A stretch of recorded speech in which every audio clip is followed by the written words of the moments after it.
반갑습니다. 찬이쌤입니다. 이번 영상에서는 건조아시아와 북부아프리카의 두 번째 시간 주요 자원의 분포와 이동 그리고 주요 국가들의 산업 구조에 대해서 알아보는 시간을 가져보도록 하겠습니다. 자, 우리가 몬순아시아와 오세아니아 파트에서 공부했던 것과 같이 주요 자원이 어떻게 분포해 있고 이동하는지 그리고 주요 국가의 산업 구조가 어떤지 특정 유형들을 파악하시면 쉽게 이해하실 것이라고 생각이 됩니다. 한번 자세하게 살펴보도록 하겠습니다. 가시죠!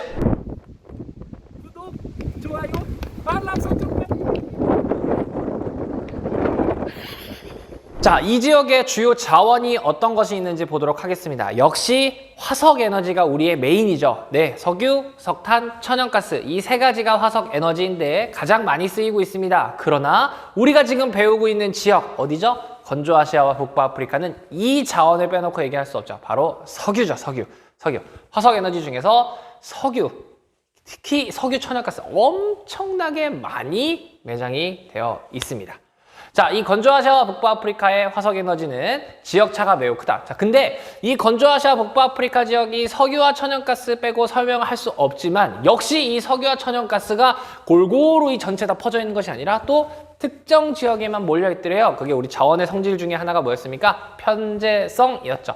편재성 때문에 특정 지역에만 몰려 있더라. 그래서 주로 어디 있냐면 바로 이 페르시아만 연안. 페르시아만 너무너무 중요하다 그랬습니다. 페르시아만의 위치, 쌤이 백지도 특강에서 했었으니까 백지도 특강 한 번 더 보고 오시길 바랍니다. 백지도 특강을 들으시면 아무래도 이런 지역 용어들이 조금 더 친숙하게 받아들이실 겁니다. 네, 물론 여기서도 보긴 볼 겁니다. 네. 그리고 카스피해 연안에 주로 있고, 그리고 북부아프리카, 알제리, 리비아 근처에도 있고요. 자, 근데 어디 없냐? 바로 지중해 근처에는 없어요. 지중해 근처. 지중해를 끼고 있는 국가들에는 많이 없다라는 거. 네, 그거 체크해 주시면 좋을 것 같습니다. 자, 그리고 선생님이 방금 얘기했던 이 페르시아만 가장 중요하다고 그랬죠? 왜? 전 세계 석유 매장량의 여기는 40% 이상인데 이 40% 이상이 거의 almost 50%예요. 거의 50%. 거의 50%. 그러니까 세계 석유 매장량의 거의 절반을 갖고 있다고 보시면 됩니다. 그리고 전 세계 석유 생산의 30%. 이건 어마어마한 거죠. 즉 여기는 석유 빼놓고는 설명을 할 수 없다라는 겁니다. 이 페르시아만 연안 국가들은 석유 빼고는 완전 아무것도 설명을 할 수 없다. 이런 결과가 나오는 거죠. 되셨죠? 자, 이게 석유 분포 그리고 매장량 이런 것들을 표현한 지도입니다. 자, 우리 음영 처리 지금 컬러로 나와 있는 이 지역이 건조아시아와 북부아프리카 지역이죠. 자, 보시면 빨간색이 석유 매장량인데요. 보세요. 여기 페르시아만 연안 국가들 여기에 엄청나게 몰려 있는 것을 알 수 있습니다. 그쵸? 그리고 보시면 북부아프리카, 알제리, 리비아 쪽 여기 조금 이렇게 있다고 그랬죠? 자, 그리고 여기 카스피해 연안 근처. 자, 이 카스피해는 요즘 분쟁이 많이 나고 있다 그랬죠? 왜? 여기는 호수냐 바다냐 계속 싸우고 있다 그랬어요. 이 카스피해를 끼고 있는 국가들끼리. 왜? 여기에 석유 천연가스 엄청 많이 나왔거든요. 엄청 많이 나오고 있거든. 예. 이 이익을 포기할 수 없겠죠. 더 많이 얻고 싶으니까 분쟁이 일어나고 있는 거겠죠. 자, 근데 어디에 없다? 여기 이 지중해를 끼고 있는 이 터키. 아이 조건은 참 좋은데 지중해성 기후에다가 유럽과도 가까워 아시아와 여기 연결 통로야. 아주 요충지에 있는데 석유는 없네 또. 이런 그러니까 신은 공평해요, 여러분. 네. 지리를 공부하다 보면은 신은 공평해요. 여기 석유 엄청 많지만 여기 뭐가 없습니까? 물이 없죠. 물이 없어요. 네. 우리나라는 물 부족 국가에다가 석유도 없죠. 그러나 우리에겐 뭐가 있습니까? 5천만의 국민이 있지 않습니까, 여러분? 우리나라 국민들은 세계 최강이잖아요. 그쵸? 네. 아무튼 석유 엄청나게 매장되어 있고 역시 석유 근처에 천연가스도 많이 매장되어 있었습니다. 자, 우리 석유하고 천연가스는 옛날 우리 에너지 자원 파트에서 살짝 언급을 했었죠. 어디에 많이 매장되어 있다? 신생대 제3기 배사 구조에 많이 매장되어 있더라. 자, 신생대 제3기니까 즉 신기조산대 근처에 많다란 얘기예요. 자, 우리 여기 신기조산대 지나가는 거 정리했었죠.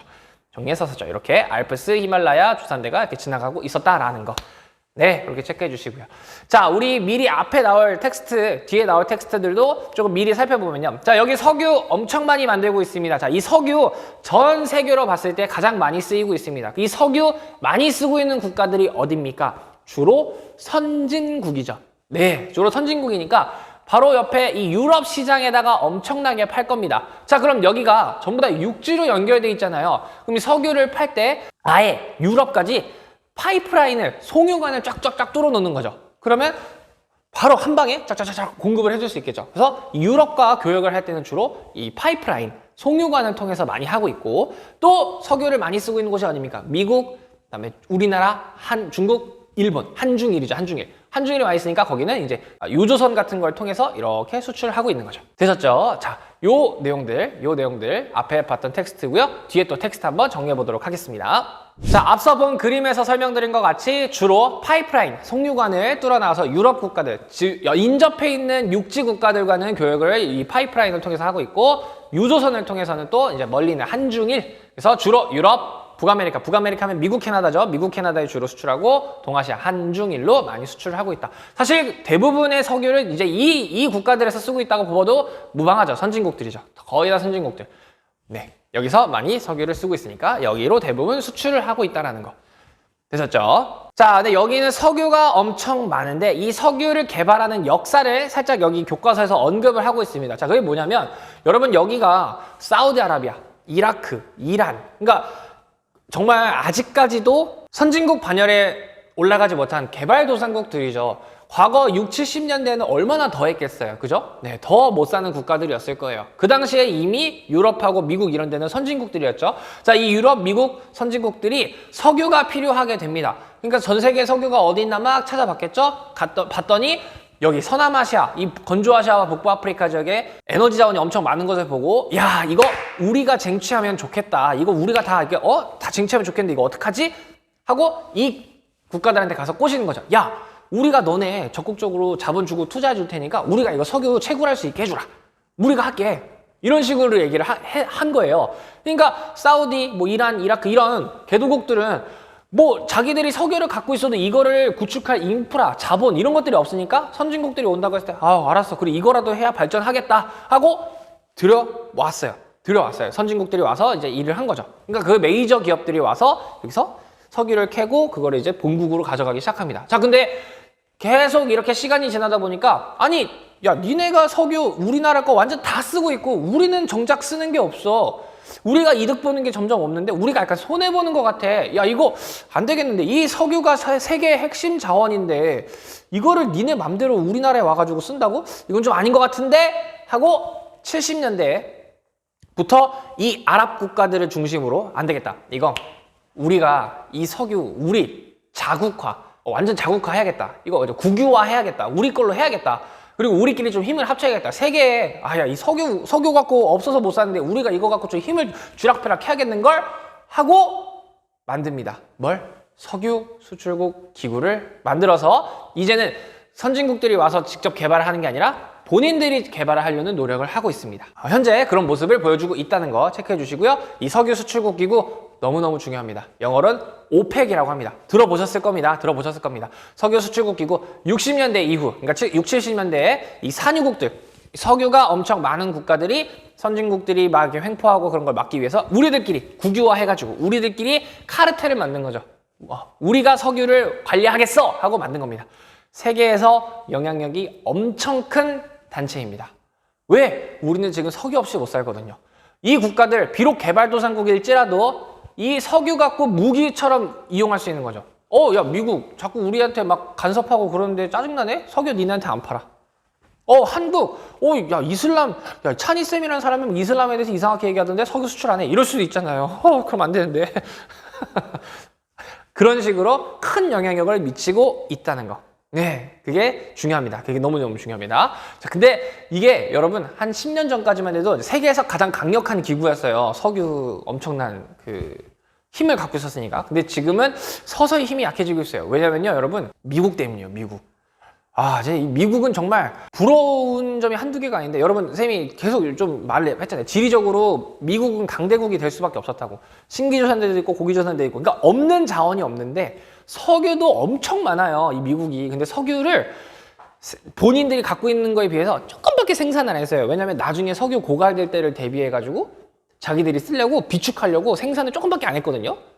근데 뭐가 발견되냐면 셰일 가스라는 게 발견돼요. 셰일 가스. 그 셰일 땅 속에 가스들이 이렇게 뭉쳐서 분포하는 게 아니라 점점점점점 분포를 했는데 그거가 발견이 됩니다. 이게 천연가스를 대체할 수 있겠구나 하고 발견이 되는데 이게 또 세계적인 매장량이 또 미국이에요. 미국이 엄청 많이 갖고 있어요. 그러니까 미국이 야 이거 우리 셰일가스도 이렇게 많으니까 석유 생산량 늘려도 되겠는데? 하고 석유 생산량을 늘려버려요. 그러니까 이 오펙이랑 싸움이 되는 거야.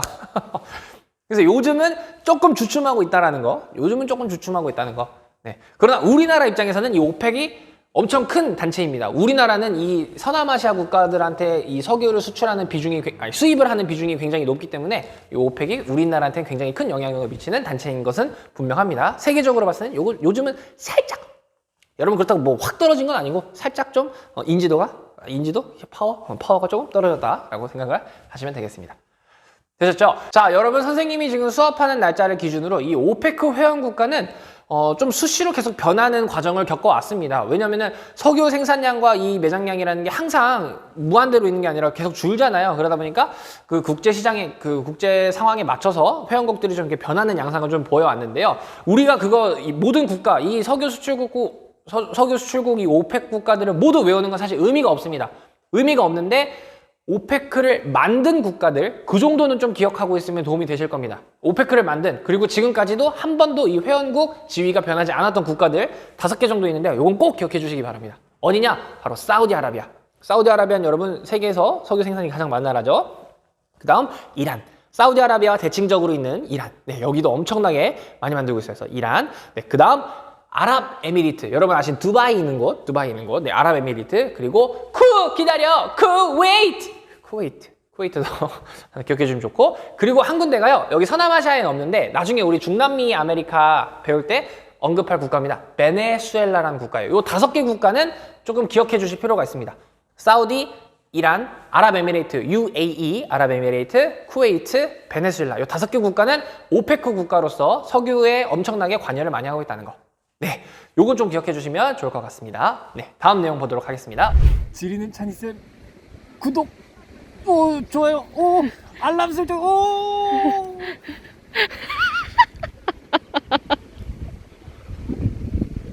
자, 지금까지 배웠던 텍스트를 좀 이제 데이터화해서 통계 자료로 좀 보도록 하겠습니다. 자, 지역 내, 여기 건조아시아와 북부아프리카 내에서 석유 천연가스 생산량이 가장 많은 국가들 봤더니 사우디, 석유 압도적이죠. 역시 사우디. 그리고 이라크, 이란, 아랍에미레이트, 쿠웨이트. 여러분 이 5개 국가 전부 다 어디 있는 국가입니까? 페르시아만에 있는 국가들이죠.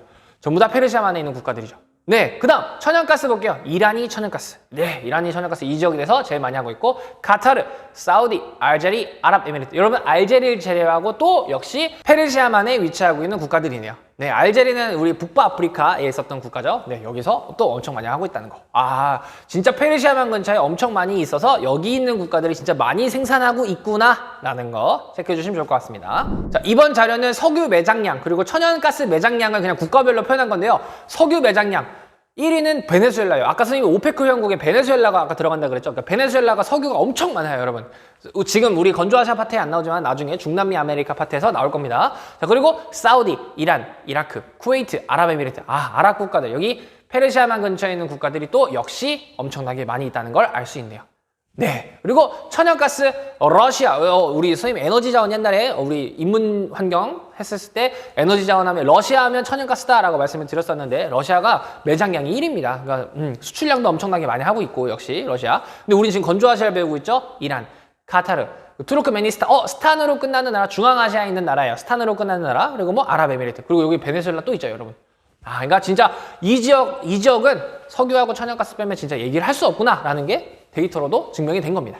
되셨죠? 자, 요거는 이제 우리가 배우는 지역지리 단원별로 이제 나눴을 때 대륙별로 봤을 때 석유 천연가스 매장량이 어떻게 돼 있는 건지 본 건데요. 자, 여러분 건조아시아 및 북부아프리카가 석유 매장량도 절반 이상 갖고 있고요. 그리고 천연가스도 절반 이상 갖고 있어요. 그러니까 이 지역은 진짜 석유 천연가스 빼고는 설명할 수 없다 이겁니다. 계속 강조하고 있는 내용이죠. 자, 요거는 주요 산유국의 석유 수출 비중이에요. 자, 그러니까 이 나라들은 석유를 빼면 설명할 수 없다는 거죠. 이 나라가 수출하는 것 중에서 석유가 차지하고 있는 것의 비중, 여러분 전부 다 50%가 넘습니다.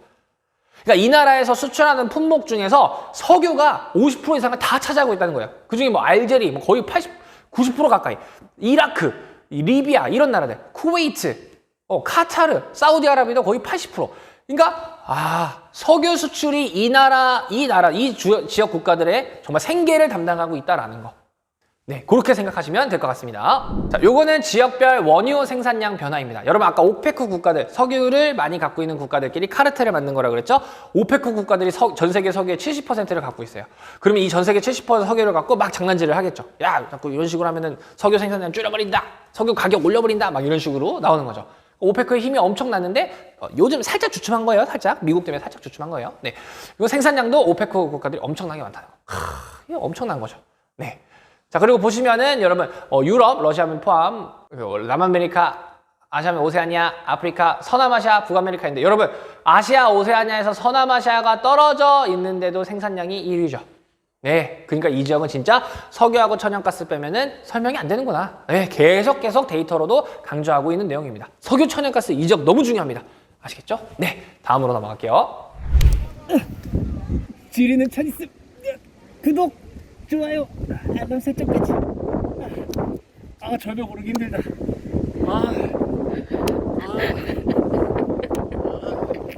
자, 이번에 알아볼 것은 주요 국가의 산업 구조입니다. 자, 우리 몬순아시아와 오세아니아 했었을 때는요, 선생님이 주요 국가 4국가만 알아놓으면은 이 4국가에서 파생된 걸로 문제 다 풀린다고 그랬습니다. 그 4국가 어디였었냐면 중국, 일본, 인도, 오스트레일리아, 호주 4개 국가였었어요. 자, 여기서도 4개의 메인 국가를 볼 겁니다. 그 4개의 메인 국가를 갖고 나머지도 파생해서 유추해서 생각을 해보면 되겠습니다. 자, 일단 텍스트 한번 보도록 하겠습니다. 자, 여기는 화석에너지, 즉 석유, 천연가스 빼고는 설명이 안 된다고 그랬죠. 근데 세계 에너지 수요, 세계의 에너지 수요는 점점점 늘어나고 있어요. 이거 어떻게 생각하시면 편하냐면 여러분이 갖고 있는 물건 중에서 점점 충전해야 될 물건들이 늘어나고 있어요. 그쵸? 옛날에 여러분 선생님 학창 시절에는 충전해야 될 게 어디 있습니까? 그냥 학교 가면 돼요. 그냥 책 들고. 근데 지금은 스마트폰도 챙겨야 되죠. 블루투스 이어폰도 챙겨야 되죠. 또 이제 뭐 이런 스마트워치도 챙겨야 되죠. 자꾸 스마트 장비들이 늘어나요. 자꾸 보조 배터리도 챙겨야 되죠. 막 별의별 챙겨야 되죠. 에너지 수요는 점점 늘어나고 있습니다.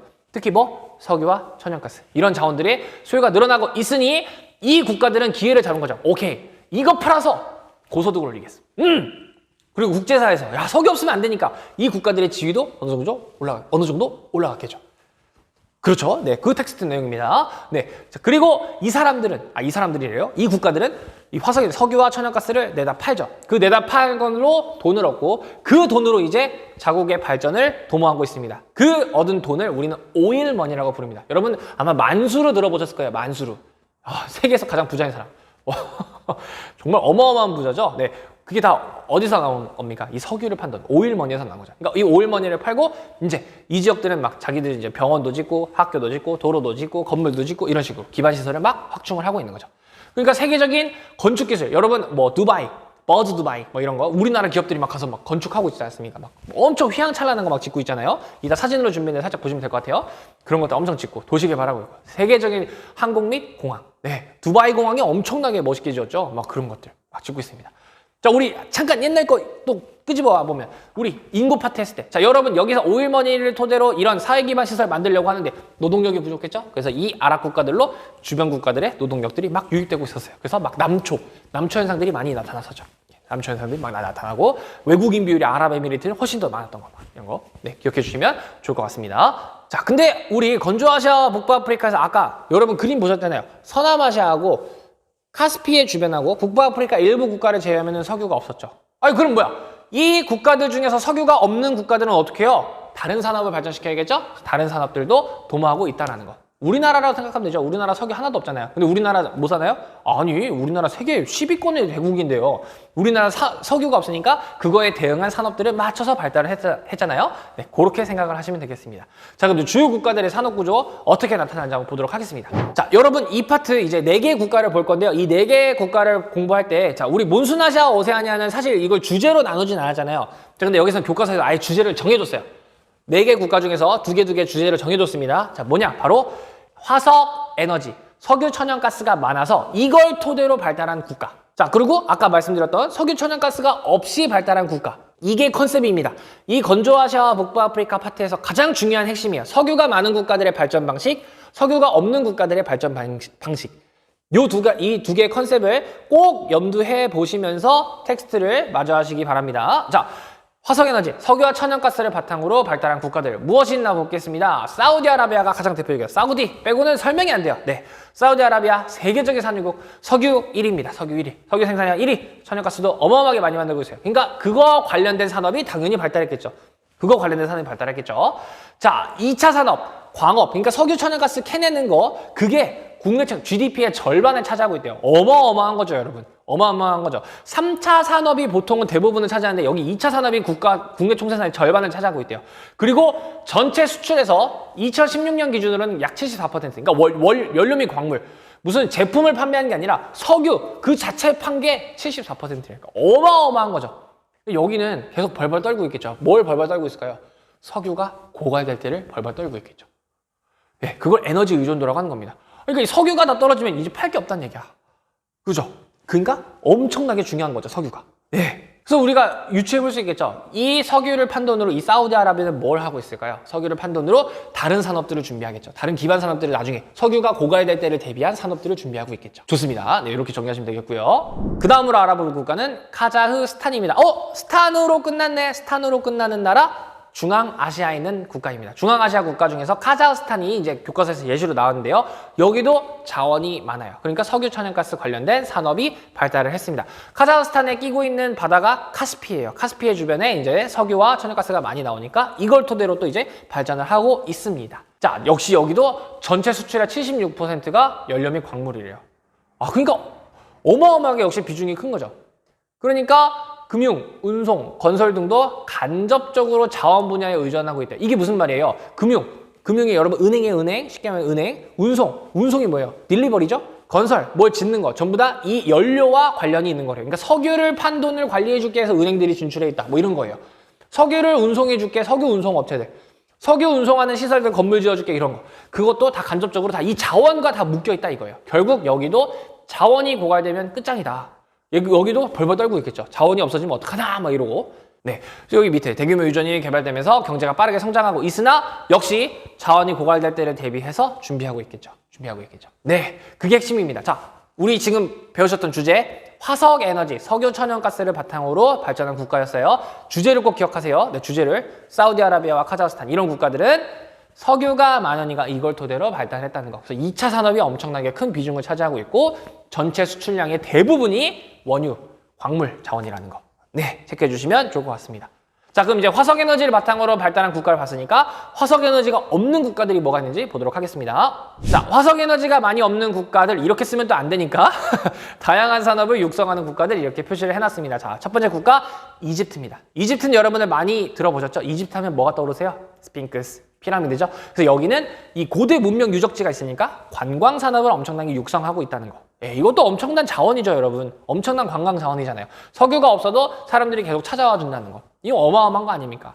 이런 걸로 고대 문명을 토대로 관광 산업을 발달시키고 있고, 그리고 여기는 나름 석유가 많이 없었다 보니까 그래도 좀 자기네들만의 산업 발달을 위해서 기초적인 생필물 같은 수공업 같은 거는 발달을 시켰고요. 어느 정도 제조업 경쟁력을 갖추고 있다고 합니다. 우리나라도 여러분 제조업 경쟁력 굉장하죠. 뭐 현대자동차, 뭐 울산에 있는 중공업 회사들, 뭐 현대중공업, 삼성중공업 이런 것들. 우리나라도 제조업 경쟁력이 꽤 있잖아요. 그러니까 석유가 많이 없다 보니까 그런 경쟁력을 키운 거죠, 나름대로. 네, 그래서 나름 주변 국가들에 팔고 있는데 직물 산업 같은 게 주요 수입원으로 있다라는 거.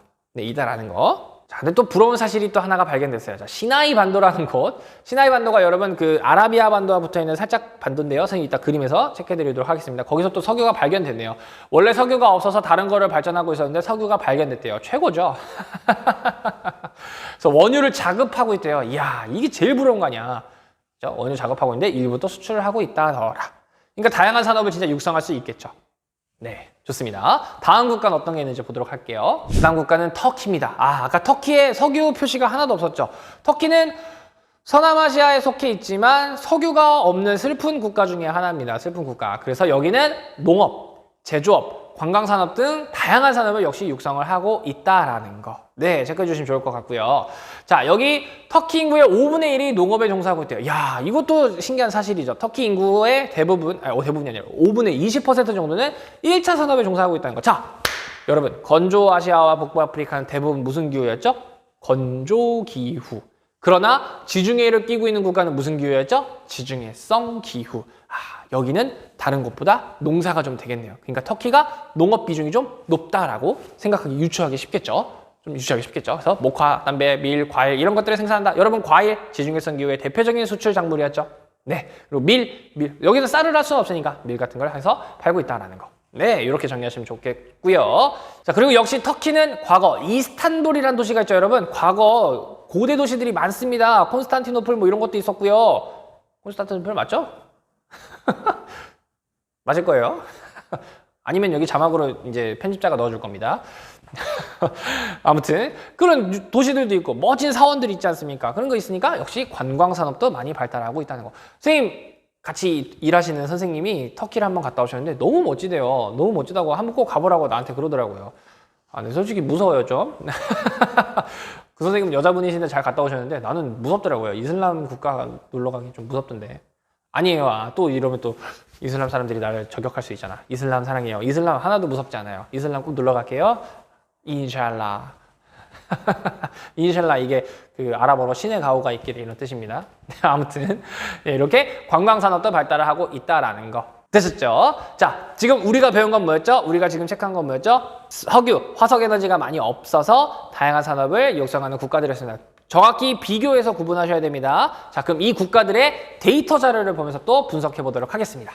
자, 이게 주요 국가의 산업구조 변화해가지고 이 네 국가의 산업구조가 어떻게 나타나나 본 건데요. 여러분, 와, 자, 보시면요. 3차 산업 비중, 2차 산업 비중, 1차 산업 비중 이렇게 있는데요. 자, 95년에서 2015년인데 이제 우린 2015년을 주로 봐야겠죠. 자, 사우디아라비아 보세요. 농사 많이 안 하죠. 왜 안 해요? 대부분 사막이니까. 사막이니까 안 하는데 보시면 2차 산업 비중이 엄청 높아요. 와우.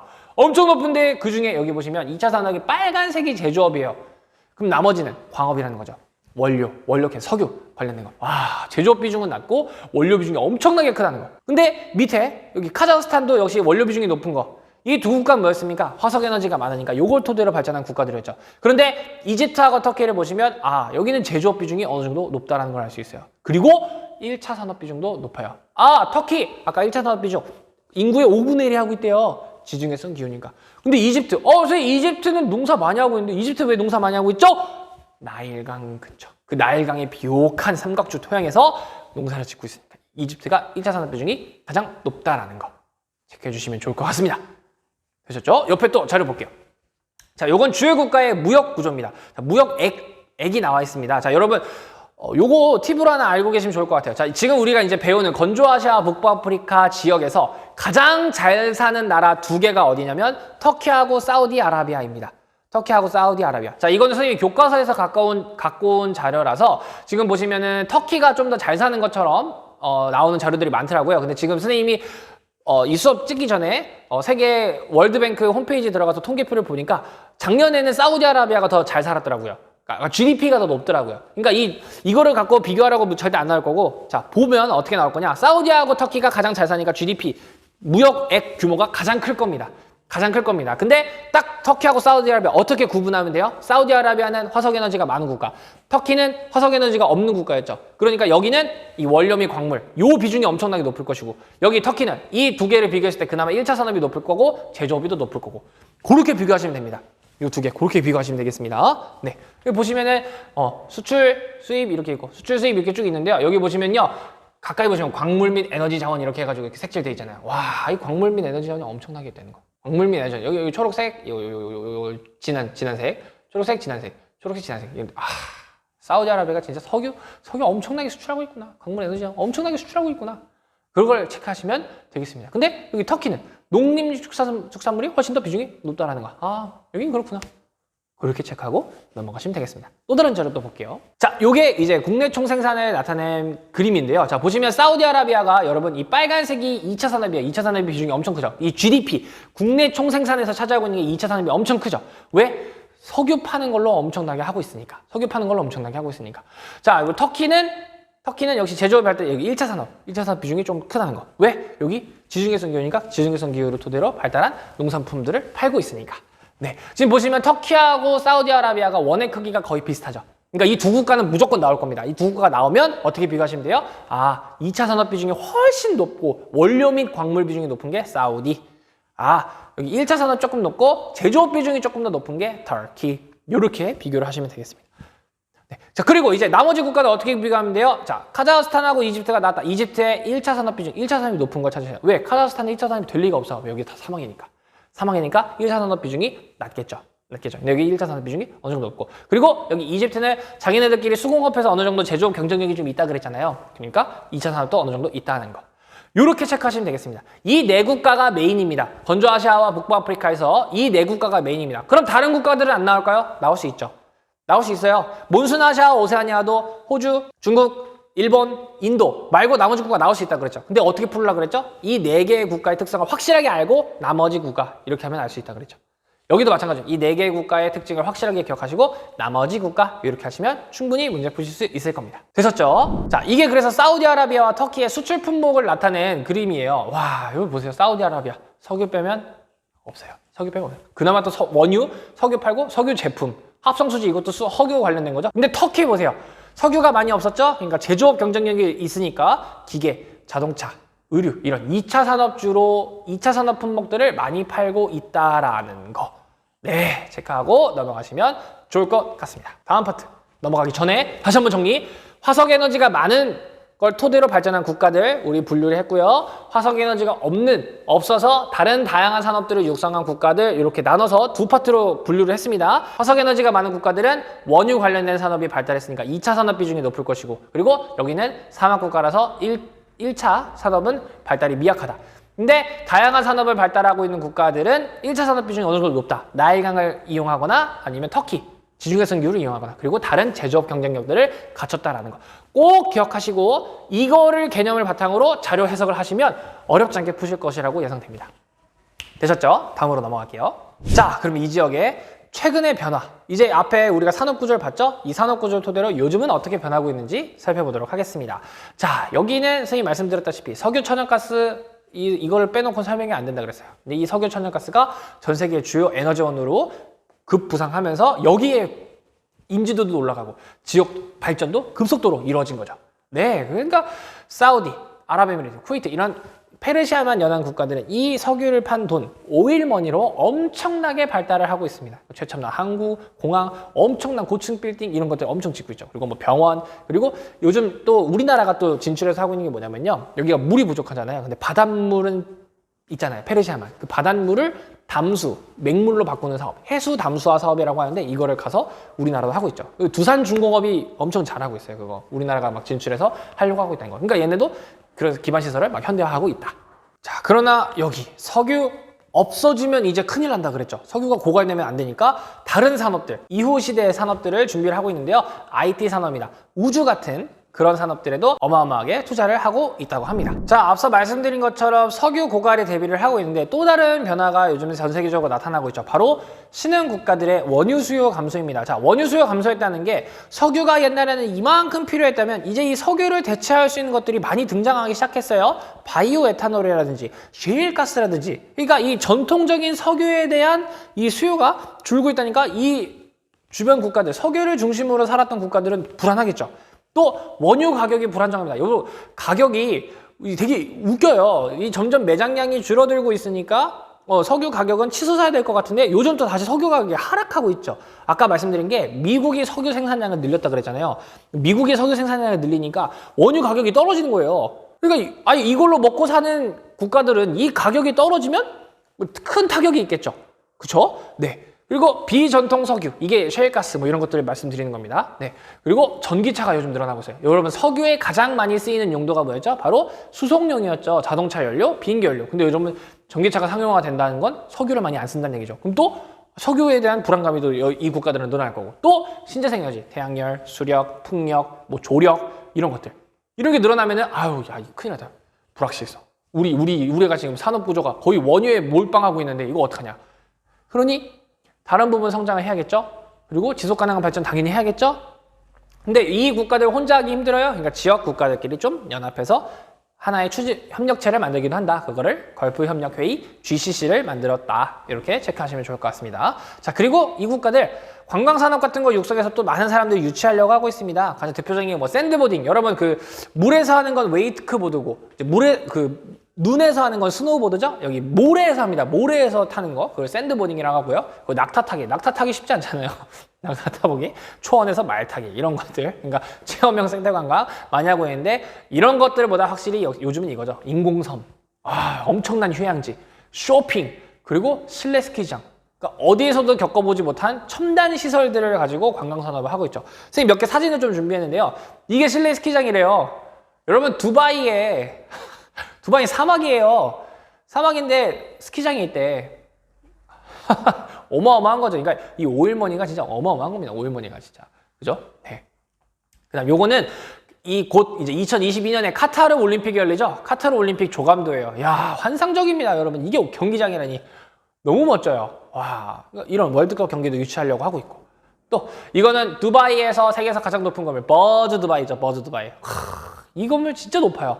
꼭 한번 가보고 싶은데, 예, 아까 말씀드렸다시피 이슬람은 조금 무서워요. 근데 가볼게요. 나중에 기회가 된다면. 이 버즈 두바이는 좀 유명해진 게 미션 임파서블 톰 크루즈 아저씨가 여기에 매달려서 직접 촬영을 하셨죠. 이 장면 찍으려고. 이게 버즈 두바이에 실제로 매달려서 찍었다고 합니다. 와, 그러니까 미션 임파서블 영화 안 보신 분들은 한번 보세요. 재밌습니다. 네. 아무튼 이거 버즈 두바이 이런 거 관광시설 만들어가지고 또 하고 있고, 또 이거는 미래 도시 조감도래요. 이런 식으로 도시를 만들겠대요. 이 아랍 국가들이. 와.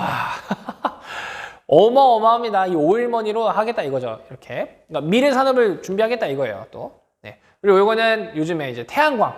여러분 이집트 스핑크스 앞에 태양광. 여기 사막이잖아요. 이 사막의 햇빛 그대로 냅둘 수 없으니까. 그리고 여기는 또 석유가 많이 없었잖아요. 물론 최근 발견되긴 했어도. 그러니까 신재생 에너지 발달에 굉장히 힘을 쓰고 있다라는 거. 네. 그리고 여기 뭐 정유 공장, 여기 제조업을 또 육성을 하려고 하고 있다. 석유를 그냥 내다 파는 게 아니라 이 석유를 이용한 제품들을 더 많이 만들어서 제조업 경쟁력을 갖추겠다 이거죠. 그런 거. 그다음 요건 뭐 두바이 관광 비전 2020 해가지고 또 막 인공섬 만들고 막 버즈 알 알아보다 이게 1박에 140만 원인가? 제일 안 좋은 방이. 아무튼 그럴 겁니다. 와, 어마어마한 이런 관광 산업도 유치하고 있죠.